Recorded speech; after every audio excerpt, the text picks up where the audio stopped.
Selamat pagi, Pak Hansen dan teman-teman. Di sini saya Natania Sasi akan mempresentasikan mengenai contoh kasus dari hukum pengadaan, yaitu putusan MA nomor 319 garis miring K garis miring TUN garis miring 2022. Untuk yang akan dibahas dalam presentasi kali ini adalah mengenai fakta-fakta, procedural posture, sampai nanti holding and disposition, dan lesson learned. Nah, untuk fakta-fakta dari kasus ini merupakan kasus dari PT Karya Bahari melawan Pokja Pemilihan, Unit Pengadaan Barang atau Jasa, Pemerintah Kabupaten Batanghari, Provinsi Jambi, dengan penggugatnya yaitu PT Karya Bahari dan kuasa hukum tertera, dan tergugatnya yaitu Pokja Pemilihan Unit Kerja Pengadaan Barang Jasa, Pemerintah Kabupaten Batanghari, Provinsi Jambi tahun 2021, dengan kuasa hukum tertera, dan tergugat dua intervensinya PT Adipati Bangun Negara. Objek gugatannya yaitu pemenang tender pekerjaan peningkatan Jalan Bulian Jaya, Bukit Sari, tanggal 25 Maret 2021. Pekerjaan konstruksi Pemerintah Daerah Kabupaten Batanghari, Provinsi Jambi, Satuan Kerja Dinas Pekerjaan Umum, dan Penataan Ruang dengan pagu 10.664.465.285 rupiah dan HPS 10.661.645.657 rupiah 45 sen. Dan nama pemenangnya yaitu PT Adipati Bangun Negara dengan hasil penawaran 10.318.653.065 rupiah 4 sen dan hasil negosiasi yang sama. Putusan merupakan putusan dari Mahkamah Agung di mana sudah mencapai tingkat kasasi setelah sebelumnya melalui proses pengadilan tata usaha negara Jambi dengan putusan nomor 9 garis miring G garis miring 2021 garis miring PT UN JBI dan Pengadilan Tinggi Tata Usaha Negara Medan dengan putusan nomor 253 garis miring B garis miring 2021 garis miring PT TUN MDN. Nah, untuk procedural postures-nya, penggugat telah mengikuti tender dengan proyek tertera yang diadakan oleh tergugat, diikuti oleh 37 peserta, akan tetapi yang memasukkan penawaran hanya 8 peserta.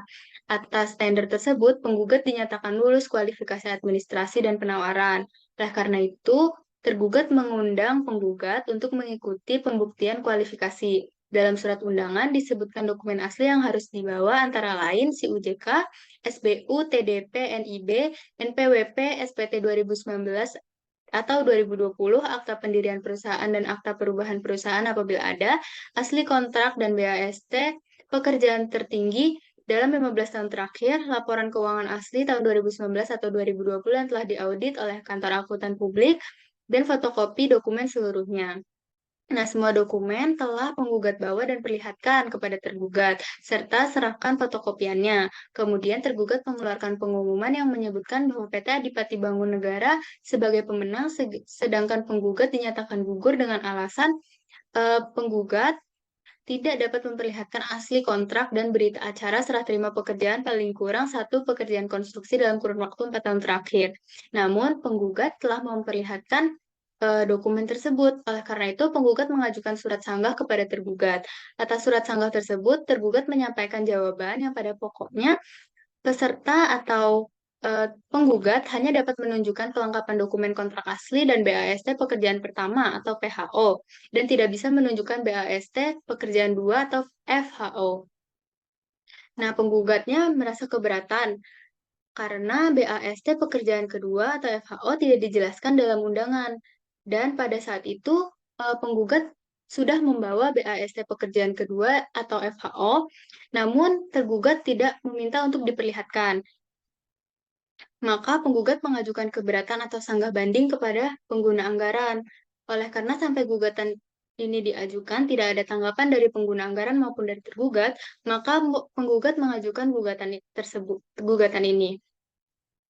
Untuk framing the issue-nya, penggugat keberatan karena objek sengketa telah menimbulkan akibat hukum bagi penggugat, yaitu dengan pengumuman penggugat dinyatakan gugur dalam tender padahal sudah mengikuti semua persyaratan dan penggugat merupakan penawar terendah.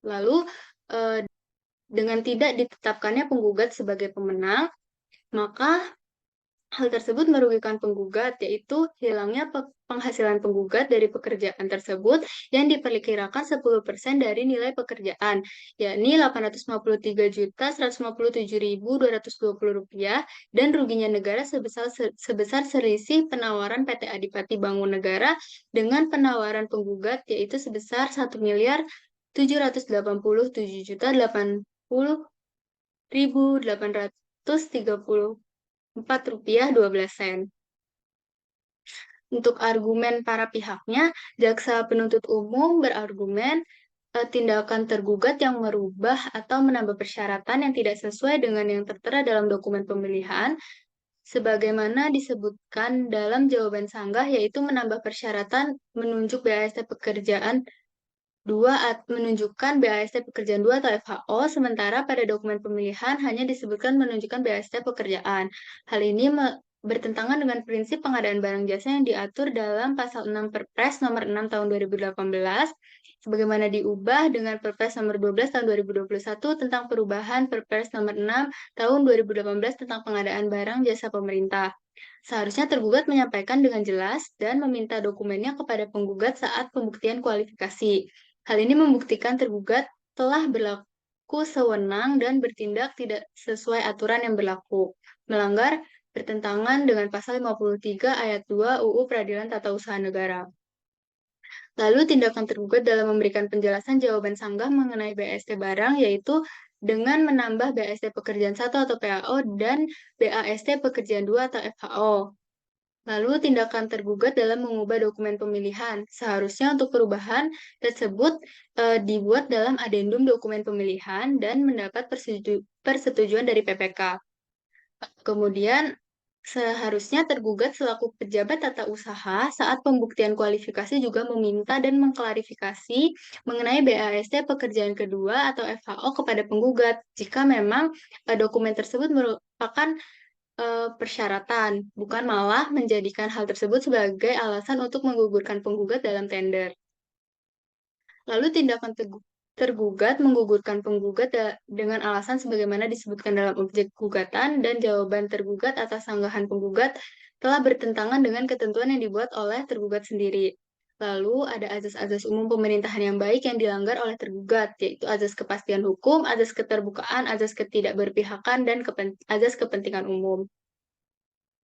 Kemudian, kuasa hukum tergugat mengajukan jawaban pada persidangan secara elektronik atau e-court sebagai berikut, yaitu gugatan prematur, di mana menurut tergugat, gugatan yang diajukan oleh penggugat belum memenuhi ketentuan pasal 62 ayat 3 UU nomor 5 tahun 1986 yang menyatakan bahwa gugatan dapat diajukan 14 hari setelah diucapkan, sedangkan gugatan penggugat masih dalam waktu 13 hari. Lalu gugatan belum memenuhi upaya administratif, di mana menurut tergugat harus ada upaya administratif wajib sebelum ditempuh melalui Pengadilan Tata Usaha Negara. Lalu yang ketiga, Pengadilan Tata Usaha Negara Jambi tidak berwenang memeriksa, mengadili, dan memutus perkara tertera. Nah, untuk analisisnya, mengenai tindakan tergugat yang dengan tiba-tiba merubah atau menambah persyaratan yang sebelumnya tidak tertera dalam dokumen pemilihan, melanggar prinsip pengadaan barang dan jasa yang diatur dalam Pasal 6 Perpres nomor 6 tahun 2018, bagaimana diubah dengan Perpres nomor 12 tahun 2021 tentang pengadaan barang jasa pemerintah yang menyebutkan bahwa prinsip pengadaan barang jasa menerapkan prinsip efisien, efektif, terbuka, transparan, adil, dan akuntabel.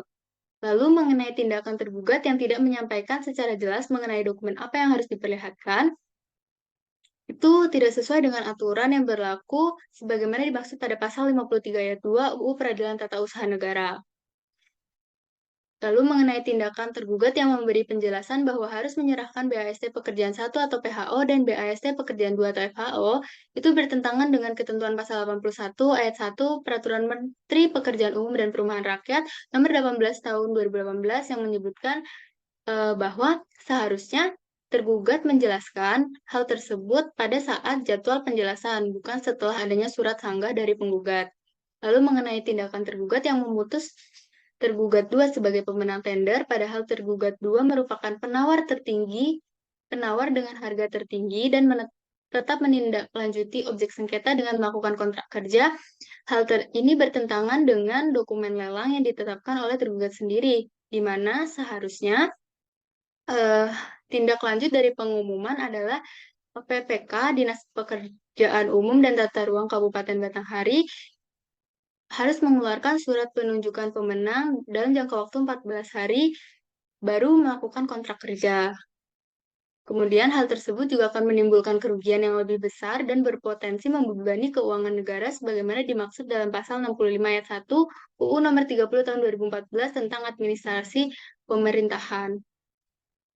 Lalu untuk holding and disposition-nya, pada putusan Pengadilan Tata Usaha Negara Jambi dengan nomor tertera mengadili dalam penundaan, 1. Mengabulkan permohonan penundaan penggugat, 2. Memerintahkan kepada unit kerja pengadaan barang jasa Kabupaten Batanghari, Pokja Pemilihan dan Kepala Bidang Bina Marga Dinas Pekerjaan Umum dan Penataan Ruang Kabupaten Batanghari selaku pejabat pembuat komitmen untuk menghentikan segala kegiatan yang berkaitan dengan pekerjaan peningkatan Jalan Bulian Jaya, Bukit Sari tanggal 25 Maret 2021. Dalam eksepsi, menyatakan eksepsi-eksepsi yang disampaikan oleh tergugat dan tergugat 2 intervensi tidak diterima.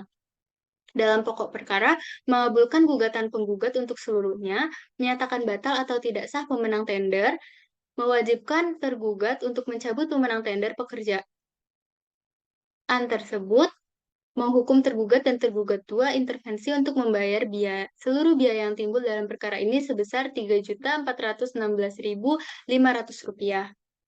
Lalu, eh, pada putusan Pengadilan Tinggi Tata Usaha Negara Medan dengan nomor tertera mengadili 1. Menerima permohonan banding tergugat dan tergugat 2. 2. Menguatkan putusan Pengadilan Tata Usaha Negara Jambi nomor 9 garis G garis miring 2021 garis miring PT UNJBI tanggal 23 September 2021 yang dimohonkan banding.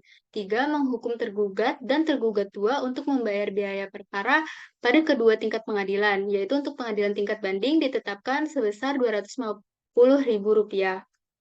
Lalu, putusan Mahkamah Agung dengan nomor tertera mengadili menolak permohonan kasasi dari pemohon kasasi 1 dan pemohon kasasi 2.